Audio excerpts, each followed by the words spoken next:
Hello student, मैं अनिल कुमार स्वागत करता हूं अपने YouTube channel study with Anil में।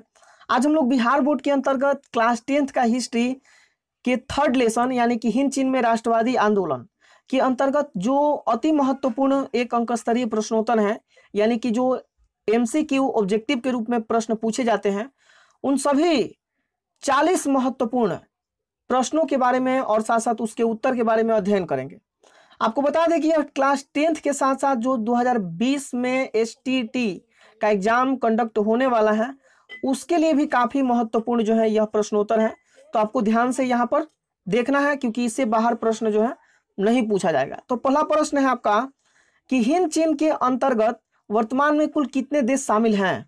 इसका उत्तर होगा 3। और इसके अंतर्गत आपको बता दें कि लाओस, वियतनाम और कंबोडिया जो है शामिल है। दूसरा प्रश्न है अंकोरवाट का मंदिर कब, कहां और किसने बनवाया था? तो देखिए 12वीं शताब्दी में कंबोडिया में राजा सूर्यवर्मा द्वितीय के द्वारा जो है बनवाया गया था। ये प्रश्न अति महत्वपूर्ण है, कई बार एग्जाम में आ चुका है। तीसरा प्रश्न है हिंद चीन पहुंचने वाले प्रथम व्यापारी कौन थे?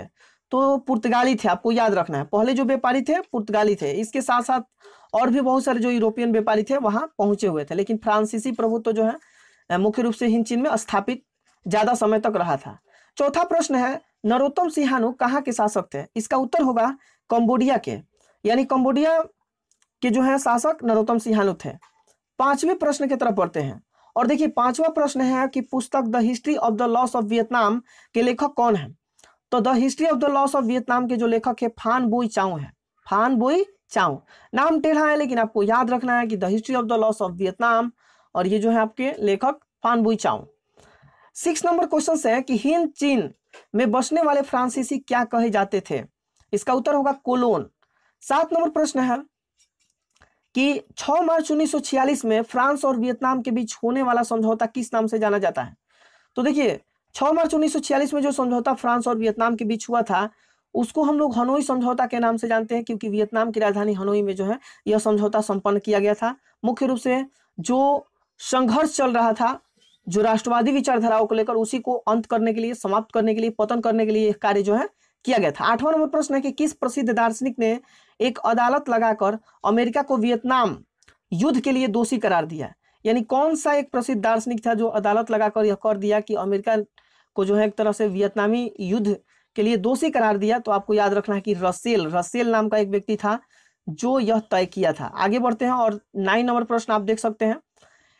हिंद चीनी क्षेत्र में अंतिम युद्ध समाप्ति के समय अमेरिका के राष्ट्रपति कौन थे? यानी अमेरिकी राष्ट्रपति का नाम क्या था जब अंतिम युद्ध चल रहा था, जब राष्ट्रवादी विचारधाराओं को अंतिम चरण दिया गया था? तो उसके बारे में आपको बताना है। इसका उत्तर होगा निक्सन। 10 नंबर क्वेश्चन है कि 1939 में हुआ आंदोलन, एक आपको पता होगा कि आपको एक आंदोलन हुआ था, हुआ आंदोलन। तो 1939 में हुआ आंदोलन किस प्रवृत्ति का था और उसके नेता कौन थे? तो आपको बता दें कि यह क्रांतिकारी धार्मिक प्रवृत्ति का था और इसके जो नेता थे हुइन फू सो थे।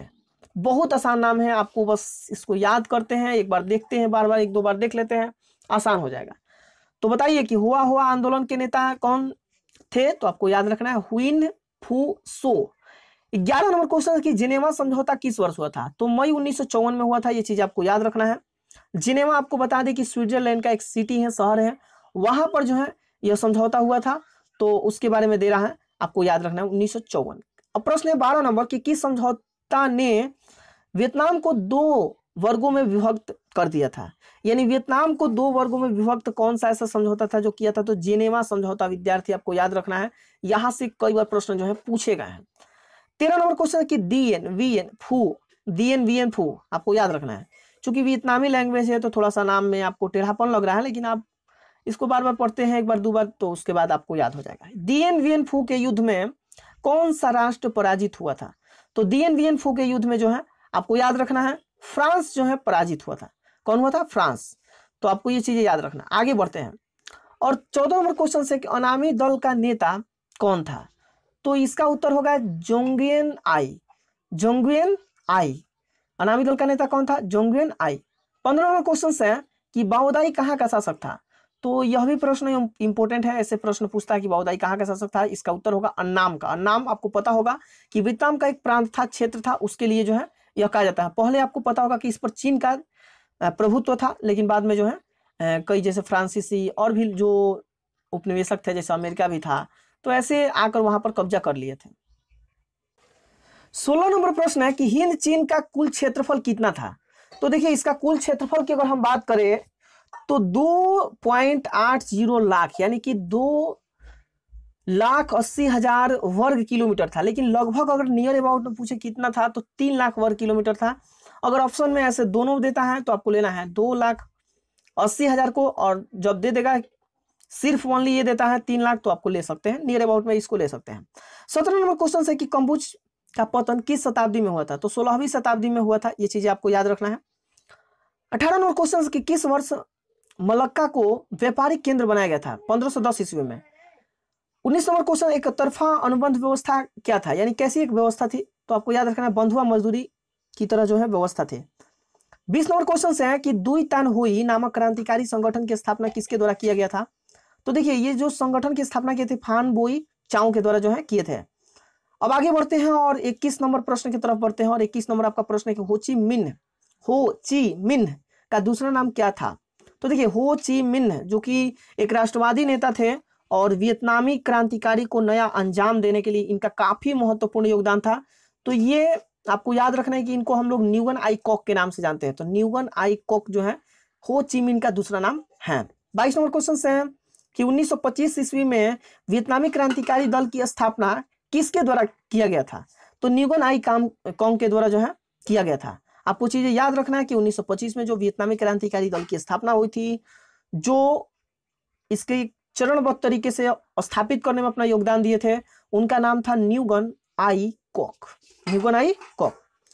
इसके बाद अगला प्रश्न है 23 नंबर कि 1930 ईस्वी में वियतनाम में बिखरे राष्ट्रवादी गुटों को एकजुट कर वियतनाम कांग सांग डेंग अर्थात वियतनाम कम्युनिस्ट पार्टी की स्थापना किसने किया था। तो देखिए वियतनाम में एक राष्ट्रवादी विचारधाराओं को एकजुटता बनाने के लिए वियतनाम में एक पार्टी का गठन किया गया था। अब देखिए आप कहिएगा कि पार्टी वियतनामी भाषा में है वियतनाम कांग शान डेंग, लेकिन उसी को हम हिंदी में करते हैं तो वियतनाम कम्युनिस्ट पार्टी के नाम से जाना जाता है। तो ये किसने जो है स्थापित किया था। तो हो ची मिन्ह।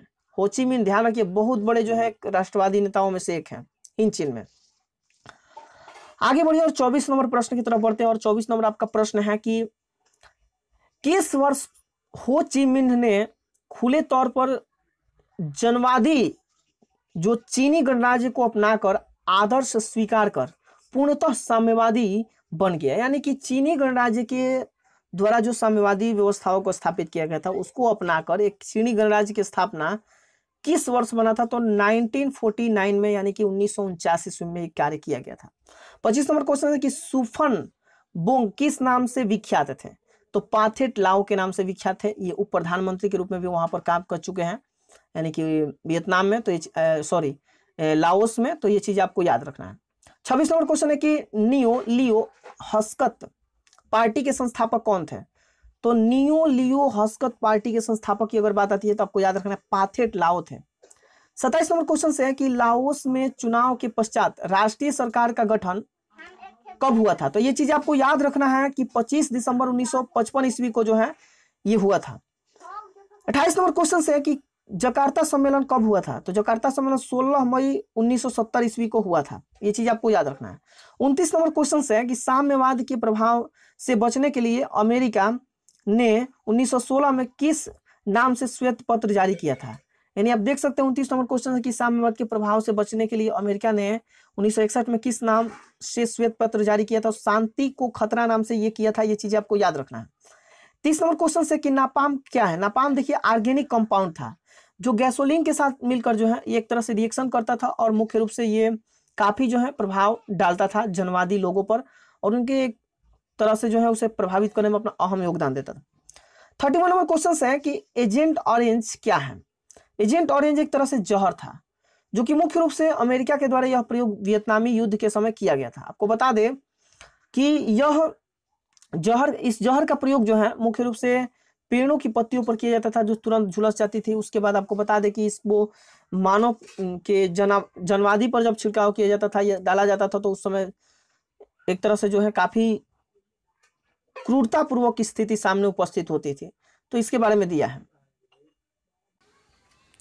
32 नंबर क्वेश्चन है कि हो ची मिन्ह मार्ग कहां से कहां तक फैला हुआ था।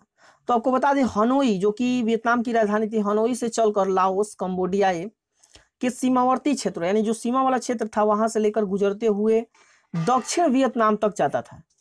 तो यह एक तरह से इसका क्षेत्रवर्ती जो है क्षेत्र था जो कि हो ची मिन्ह मार्ग के नाम से जाना जाता था।